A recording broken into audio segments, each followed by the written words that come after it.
Hi, this is Muhammad Imran. In this video lecture, I'll talk about properties of human language. So the first property of human language is reflexivity. The second one is arbitrariness. The third one is productivity. The fourth one is cultural transmission. The fifth one is displacement, while the last and the sixth one is called duality. So these features are only restricted to human communication or human language, because it is said that animal can communicate but they can't use a language. In other words, these features or these six characteristics can't be found in the communication system of animals. So let's discuss one by one. So the first characteristic of human language is reflexivity. By reflexivity, we mean that human language is reflexive. So we are capable to think and talk about language. For example, I may tell you your language is very sophisticated, or I may tell you the adjectives you are using are very interesting. While on the other hand, animals are not reflective. Animals can't think about language, or animal can't talk about language. So this is only the characteristic or the property of human language. So this is the first thing that distinguishes human communication from animal. Now let's come and talk about the second characteristic of human language. So the second characteristic of human language is displacement. By displacement, we mean that human being can talk about distant time or distant place. We can talk about past, we can talk about future, we can talk about distant places. While on the other hand, animals don't have this capability. They are not capable to talk about past, even to talk about yesterday, to talk about previous year, to talk about previous month, and to talk about England. While I can say that I was in Islamabad last night. While if you ask like your cat or a dog that where were you yesterday? So the cat and the dog can't reply, right? Like a dog may just bark, or a cat may just say meow.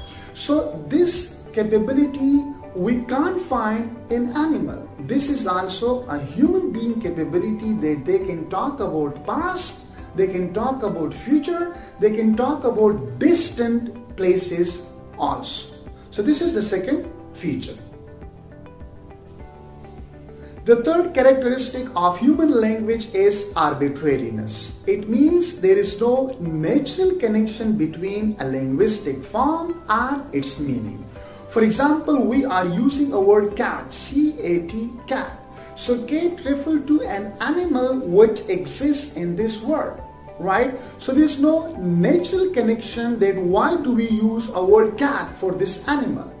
Or for example, if I say pen, P-E-N, pen, the meaning the word pen gives, there is no natural connection. Why do we call pen a pen? Why don't we call it a marker? Right? Why do we call this animal cat? Why don't we call it like dog? So there is no natural connection between a linguistic form and the meaning given by this linguistic form. So this is called arbitrariness. So we can call it, okay, they're traditionally or conceptually we call it like cat, right? But this is quite arbitrary. This connection is quite arbitrary.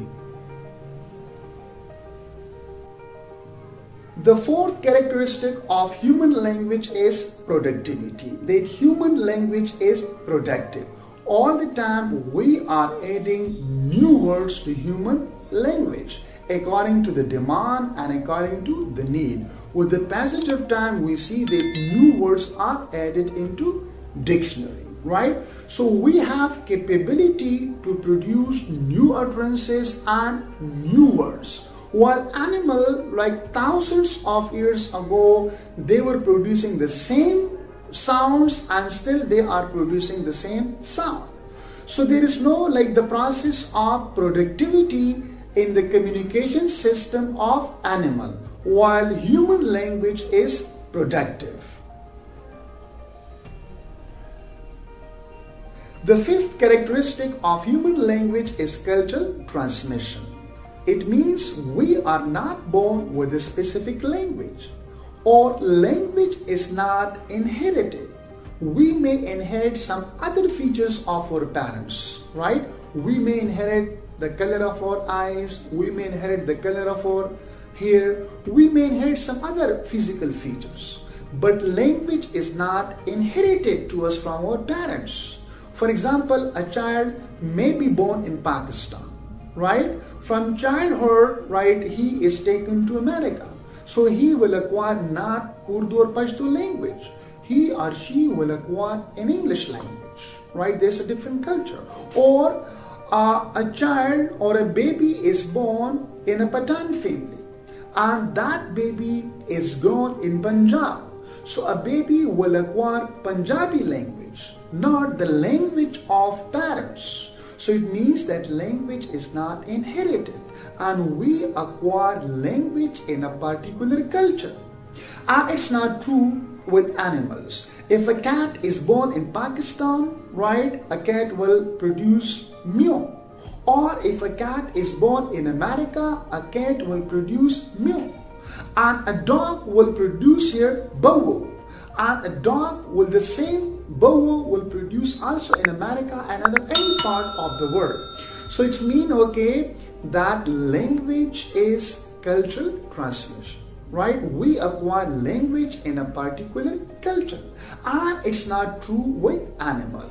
So animal communicate or animal acquire, right, to produce certain sound by birth, inherited. So these sounds are fixed in animals. Animal, regardless if it is born anywhere in the world, will produce the same sound. While a child, if a child is born in Pakistan and is brought up somewhere else, right, in Saudi Arabia, in England, or in America, will produce that particular language. So it means language is not inherited for human being, while the communication system for animal, that is inherited. So that is another characteristic of human language which distinguishes human being from animals. The last and sixth characteristic of human language is duality. Duality means that human language has two layers, or it has two levels. At first level, we produce distinct sounds which have no meaning. For example, if I say P, it doesn't have any meaning. Or if I say A, it doesn't have any meaning. Or if I say N, it doesn't have any meaning. Then properly we combine these distinct sounds and we make them meaningful. For example, I put P and then I put A and then I put N and I say pen. Similarly, we have another example like we say B. B doesn't have any meaning. And A, it doesn't have any meaning. And N, it doesn't have any meaning.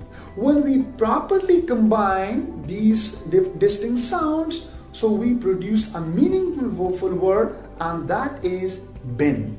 While on the other hand, animals, they don't have this kind of procedure or this process, right? To have distinct two levels. They produce sounds at one level, not two levels. Right? So this is the last characteristic of human language, that human language has two levels.